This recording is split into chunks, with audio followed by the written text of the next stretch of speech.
This was me 6 years ago.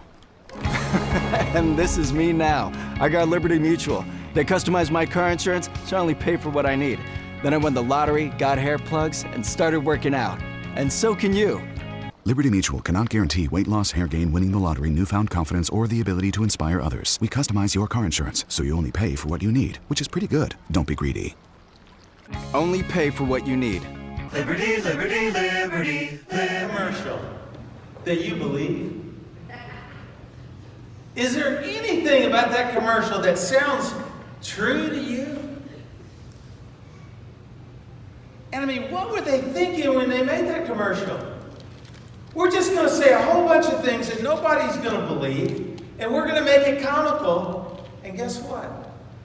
There's going to be hundreds of thousands of people that are going to buy that insurance when they come up and they look through and they say, Liberty Mutual, I've heard of them before, I think I'll buy them.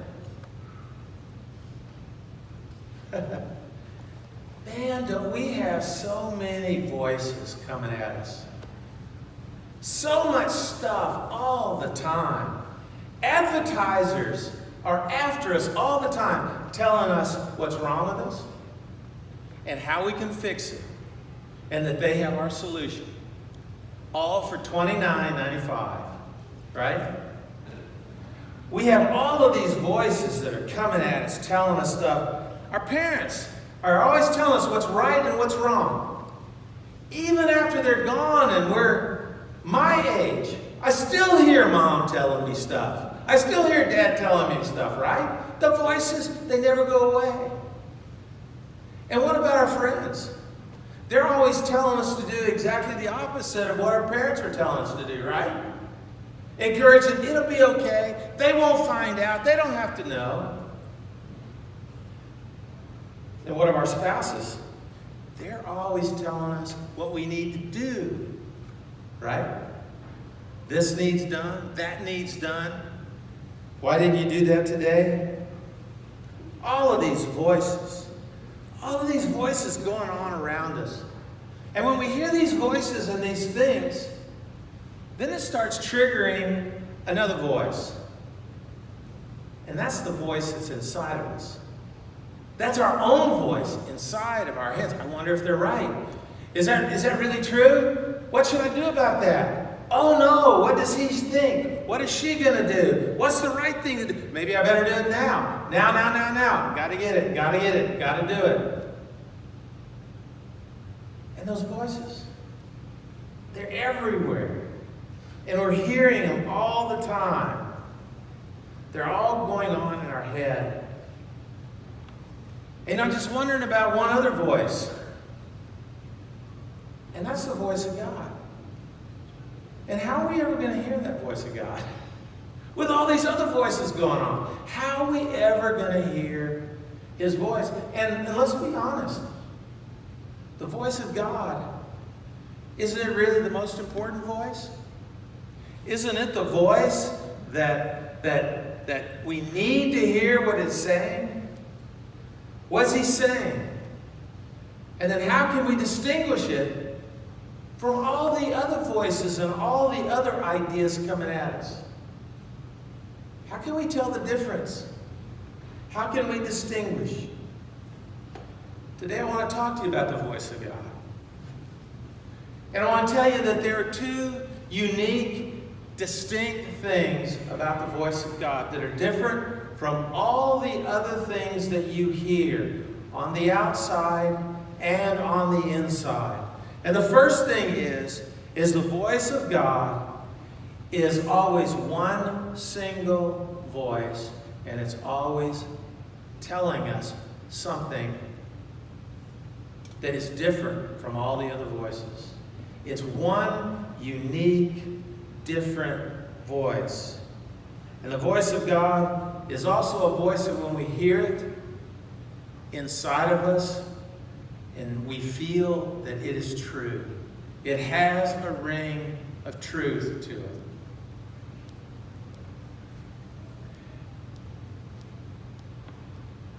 You know, Jesus talks about this in one of the most familiar Bible passages And you've heard this Bible passage before, but you probably never stopped to think about how it's talking to us about the voice of God. And how to know the voice of God and how to listen to the voice of God. In John chapter 10, I want to read these verses. You know them very well. Jesus he's talking to the Pharisees. And he's trying to describe who he is. And as he is talking, he says, I'm the good shepherd.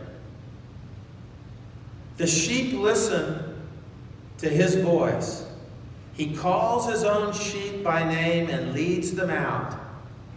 When he has brought out all of his own sheep, he goes on ahead of them, and his sheep follow him because they know his voice. But they will never follow a stranger. In fact, they will run away from him because they do not recognize the stranger's voice. And Jesus says, I am the good shepherd. The good shepherd lays down his life for the sheep. And I have come that they may have life and have it to the full. You know what Jesus is talking about in those passages?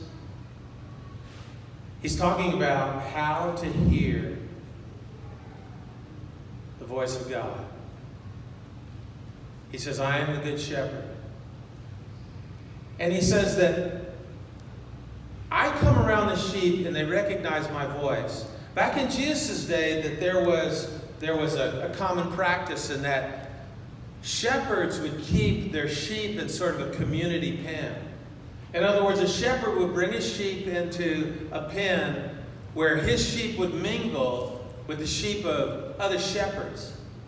And there they would be watched by one shepherd at night. And in the morning, the shepherd would come and he would come inside the pen and he would start speaking, and all of his sheep would recognize his voice. And he would go over to the gate of the sheep pen and he would start leading his sheep out, and they recognized his voice. He knew which sheep were his. They recognized his voice and they followed him because they knew his voice. And his voice was constantly speaking and constantly guiding them. And what Jesus is saying by this, he's saying that every one of us have the capacity to hear God's voice. It doesn't matter whether you're a Christian or not. Every person can hear the voice of Jesus. Every one of them. They may not recognize that voice. They may not be able to filter it out, all the many other voices that are going. Everybody has the capacity to hear and be impacted by the voice of Jesus. And Jesus is talking to everybody all the time. You know that? He's talking to everybody all the time.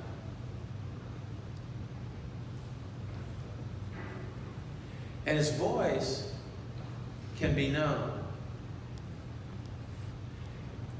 What Jesus is saying here is that what it means to let God guide you in your life, I mean, how does that actually happen? What Jesus is saying here is that hearing his voice, listening to his voice, is the way that he guides us in our life and in our living. And for us to be able to filter out and hear that one single voice, that voice deep inside of us that we recognize and know is true, is how he leads us. Now he also throws in the curveball here, and that is that there are other voices. And he says there's a thief. And a thief comes in and he just tries to steal Jesus' sheep away from him. And what he's saying there in the scriptures is that voice is one that confuses and misdirects. It's a voice that somehow will filter into our thinking and our hearing. And as we hear those things, we say, you know, that sounds good. Yeah, that would be great. Yeah, I'd like to do that. And it becomes part of a larger noise that's going on. And what the thief does is that he confuses. And he gets us to question. And he gets us to ask. It gets us to follow a direction that Jesus doesn't want us to follow. And things go wrong. And things go wrong. And when they do, we ask ourselves, like, why did we ever listen to that voice? I mean, why did I ever think that my job was the most important priority in my life? You know, why did I ever think that I was really too busy and had too much stuff to do to spend time with my kids? Why did I ever think that my spouse would be okay and I could just worry about me, myself, and I? Why did I ever think any of those things? Because at the time they all sounded so good, didn't they?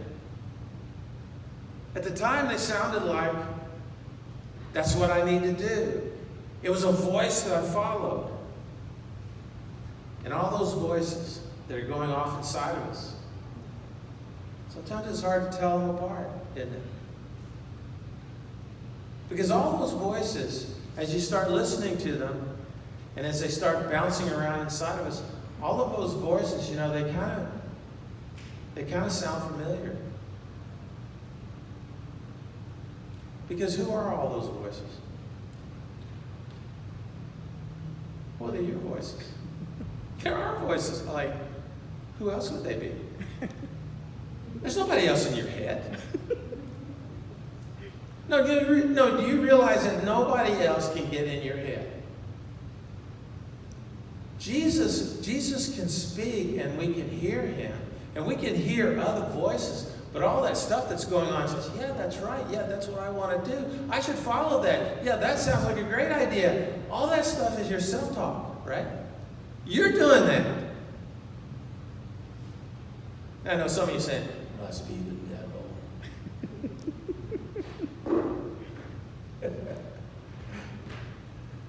The devil can't talk into your head. The devil is just like any other voice. The devil can't make you do anything you don't want to do. You have free will. Now you can listen to him and you can do what he wants, but it's not like he got in your head and you're not responsible anymore. You're just saying like, yeah, it sounds like a good idea to me because I sort of like, that sounds great to me. I'd like to do that. And how many of you have gotten so much trouble? Because you said, yeah, that sounds good to me. I'd like to do that.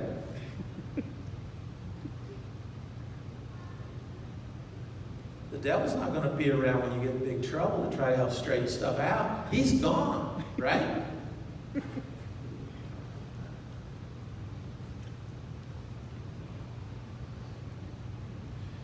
Well, these voices that come from the outside, they come in and they get inside of us. And a lot of those voices, these negative things that have been said to us earlier in our life, the things that have hurt us. You're not pretty. You're not smart. You mess everything up. You're a loser. There is no hope for you. You know, so many of these things that we hear, they come inside of us and they drill down to a place in the very depths of our soul and our spirit. They get inside of us in that deep place. And every time that we find ourselves in a struggle, where we're having a difficult time, you know, we said, well, you remember? You remember what he said? You're not good enough? You remember what says you're not really that smart? You're going to be a loser? And all of these voices, what's happening is your mind, it's just start talking about all that. Like, do you think it could be true? Is that really the reason why this is happening? And your mind just gets overloaded with all these voices that are talking to you. And then you say, if that's really true, what do I need to do about it? good enough. Well, I have to be, so I'm going to have to try harder. Are we saying, are we thinking, says, yeah, I'm the problem, so I better leave? Are we saying, you're the problem, you better leave? Or you hurt me, so I'm going to hurt you before you can hurt me this next time? We say, I've got to go away because this is such a mess and I can't straighten it out. Or we say, I'm just feeling so bad and I just don't want to feel bad, so I'm going to do something that will make me feel good right now and today. And all of this just keeps going on and on and on. And we have this confusion that's going on inside of our head, all of this talk. You see, Jesus' voice, I said, was different and distinct. Jesus' voice always talks to us, and what he is saying to us is different from all those other voices. Jesus' voice is always one single voice talking to us. And it's a voice, and when he says things to us, we know them because what he says is true to the very depths of our hearts. See, Jesus says different things to us. Doesn't say anything that I've just been talking about. Jesus' voice says, I love you. Jesus' voice says, I lay down my life for you. Jesus' voice says, you are special. And Jesus' voice says, I died on the cross for you, and now you're no longer the problem because I solved the problem. You are important to me. Your life is special. You have a future, and you have a life to live. And when Jesus speaks those words to our hearts, they reach down in the very deepest part of us. And even if your life is a mess, even if your life experiences are causing you to doubt, those words of Jesus can go down inside of you and say, that's right. That really is right. And Jesus is always that voice, and Jesus is always calling us.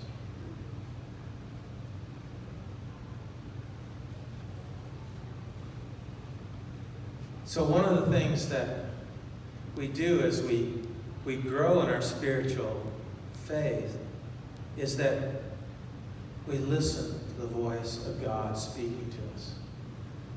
And we separate that voice that is uniquely Him and what He has to say to us from all the other voices that are going on inside of our heads that have been told to us in the past, all of the self-doubt, all the confusion. We learn to focus on what Jesus is saying to us. And if we look in the Scriptures, we learn some things about the things that God says to us. Did you know that we don't really choose the things that God says to us? He's the one that chooses what He says to us. You know, most often we're saying, God, I really want to know this. God, I really want you to answer this question. God, I don't understand why you are doing this. God, why don't you fix this for me? We always come with our question. That's the conversation we want. That's what we want Him to talk to us. That's what we want Him to talk to us about. And whenever we do, the Scriptures tell us something really surprising happens.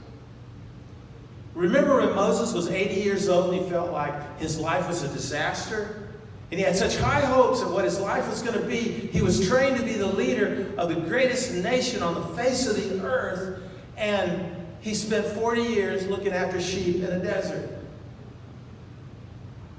It was a small life. And he was angry about it. He went on a mountain to talk to God. Why has my life just been so wasted? That was a conversation that Moses wanted to have with God. What was the conversation that God had with Moses?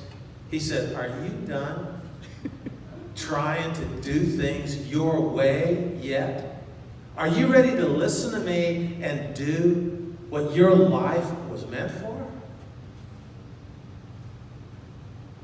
It was not the conversation he wanted to have with God, but it's the conversation that God wanted to have with him.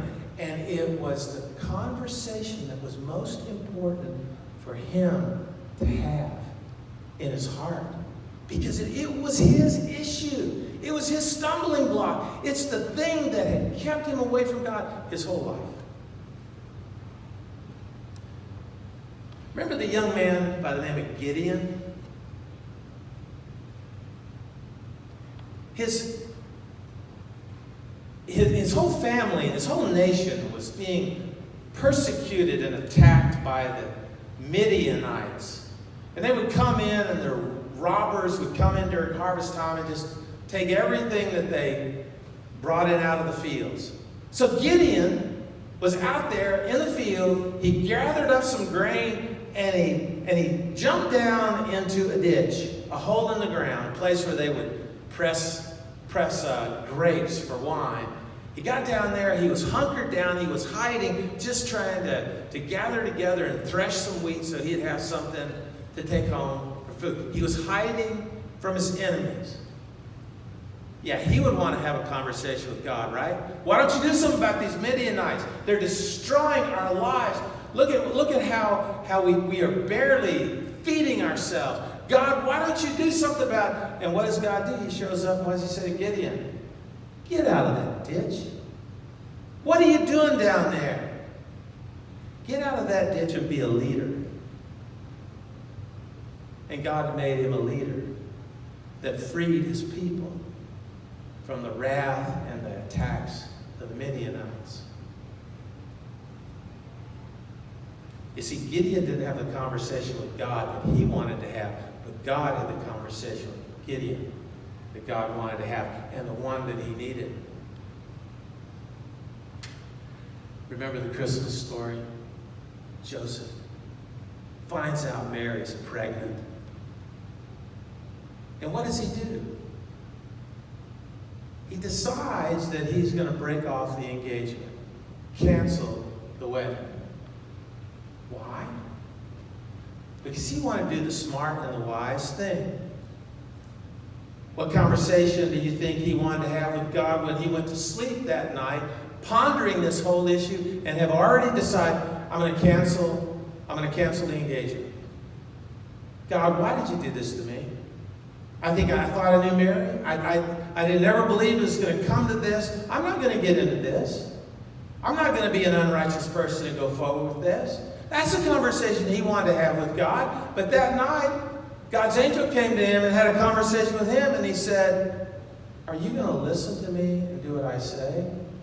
Are you going to try to be your own wisdom? And God said, this is what you're going to do. You're going to take Mary, you're going to marry her, because I have plans for her child, and you. That was a conversation that Joseph needed to have with God. Maybe give you one more example. Paul, traveling to Damascus, talking to himself, like I'm going to Damascus. I hope this is going to be a successful, new venture. Because a lot of the Christians, I've gathered most of them up in Jerusalem, but some got away to Damascus. I'm going there. I want to get the rest of them. Oh, God, please help me. That's what he wanted to talk to God about. And what happened? God talked to him and said, Saul, why are you persecuting me? That was a conversation God wanted to have with Paul. And that is that he was persecuting the followers of Jesus. He was following the wrong direction.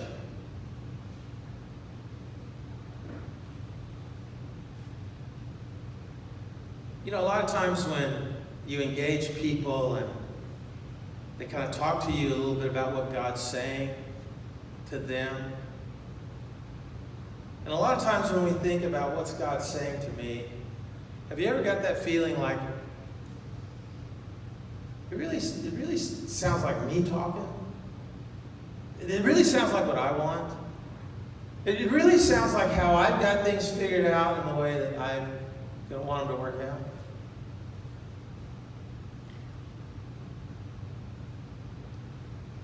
You see, what God knows is that each of us have a conversation He needs to have with us about what our root and critical issue is. And what the scriptures teach us is that the voice of God is always talking to us about what our root critical issue is. The one that we most need to hear Him speak to us. That's the voice that's always talking. That's the voice of the Good Shepherd that's saying, come over here, come over here. That's the voice that you listen to and you follow because you say, I trust where He's going, where He's leading me, what He has planned for me. It makes us stop and think, what is God saying to each of us today? And I know we want the answer to maybe something we're trying to plan this next week. Or we want an answer to maybe the difficult thing that's happening in our life. And we're always listening for that. We're listening for that. And we're going to have a lot of inner voices that's going to be talking to us about, oh, this is not fair. No, we shouldn't do that. That's not right. Maybe we should do. You have all these voices going on.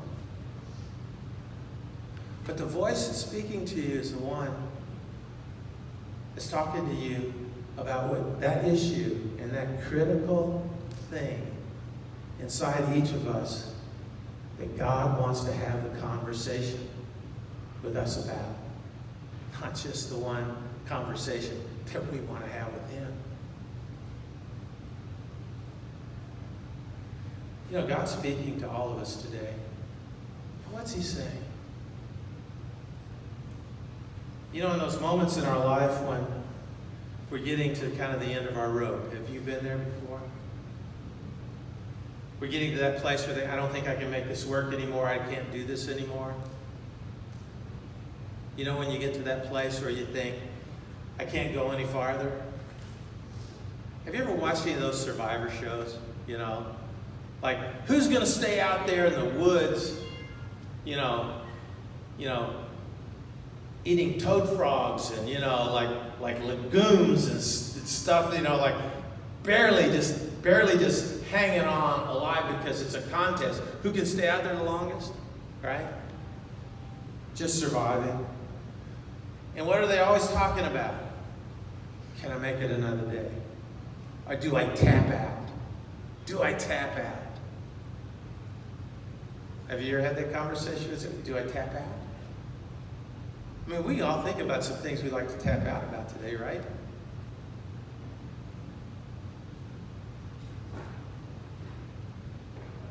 Or we say we want to quit.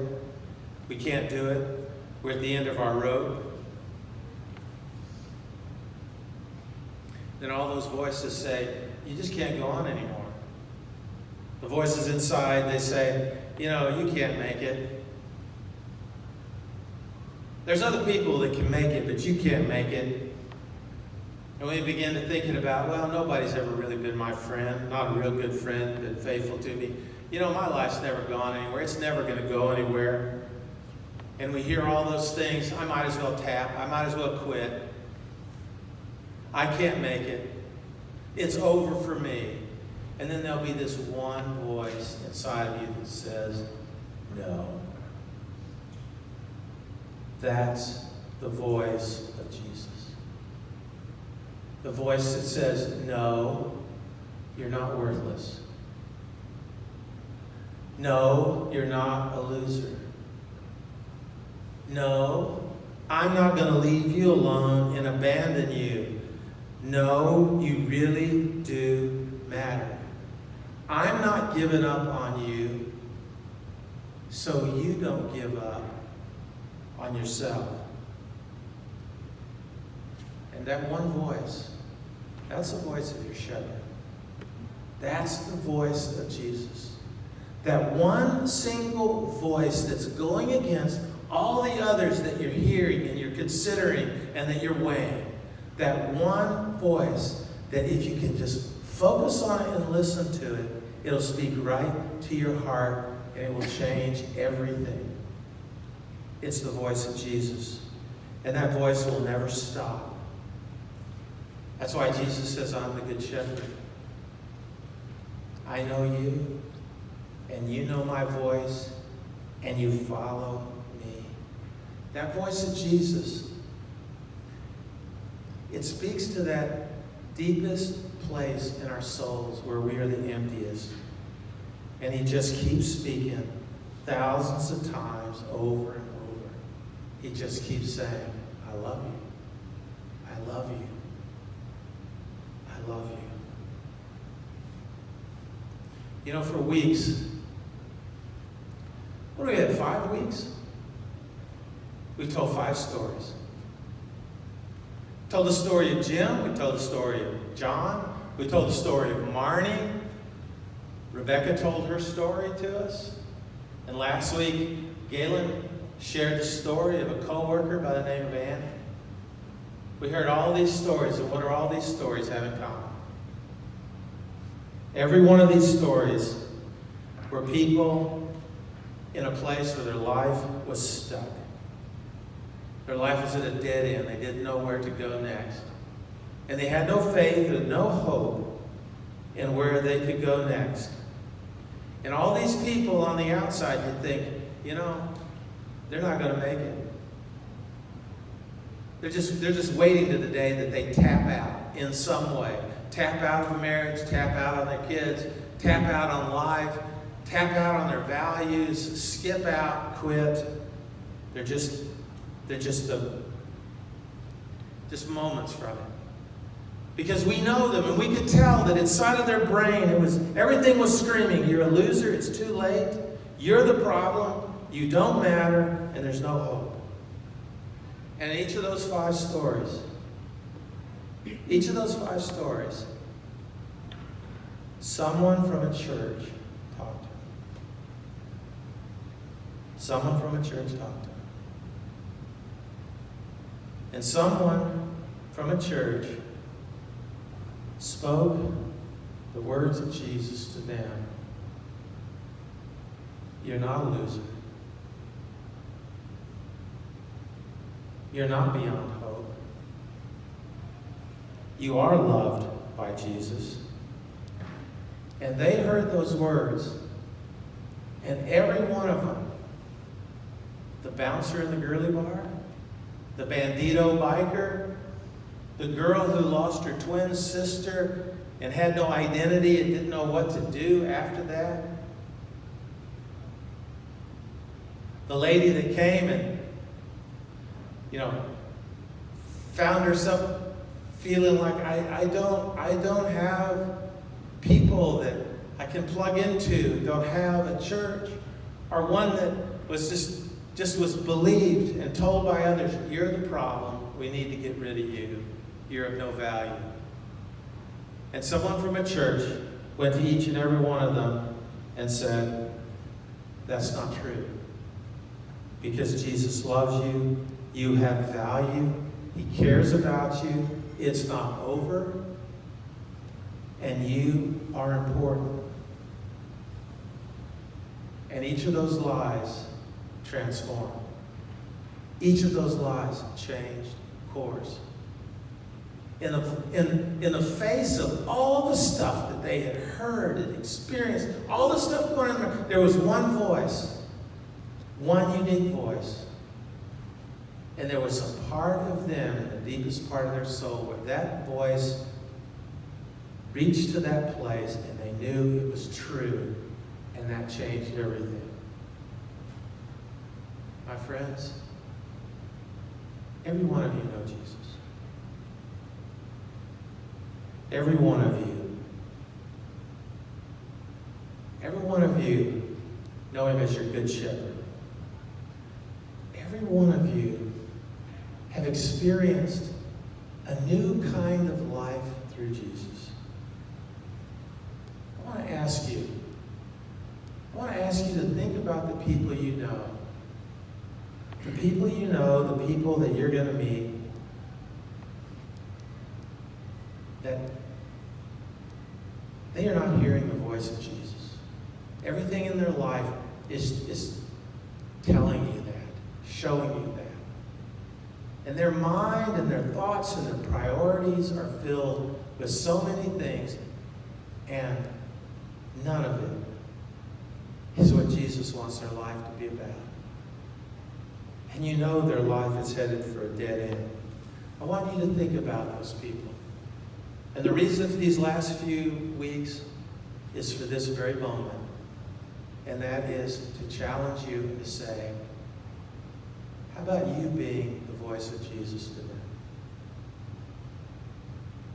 How about you realizing that all you have to do is to say to them those things that Jesus has said to you. You know, you're not a loser. You know, you're a person of great value and worth. Doesn't matter what you've done. You're not the problem. Because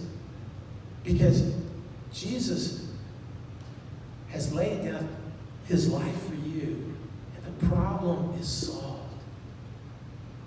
Did you know that Jesus, he is the one that takes the problem away? And he is the one that can help guide and lead you to the new solution. That your life is important. Think about the people that need to hear that in your life. Just prepare yourself for somebody that you're going to meet. For you to say those kinds of words and to speak to where they're stuck. And to speak to where they're lost. And to speak to where they are struggling. Where they really need to hear Jesus. And if you speak Jesus' words, that one single word, even though everything else in their whole life is saying something different to you, that word will be heard. And it will reach into a deep place. And that word will ring true. We need to be speaking those words to people in our lives, don't we? Whoever they are. Whoever they are.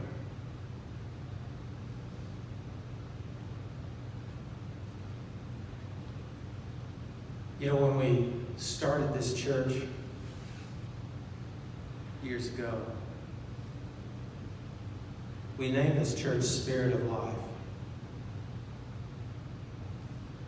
It was because we believed that Jesus wanted to use us as a church to bring life and bring it to the full to people that didn't know Jesus.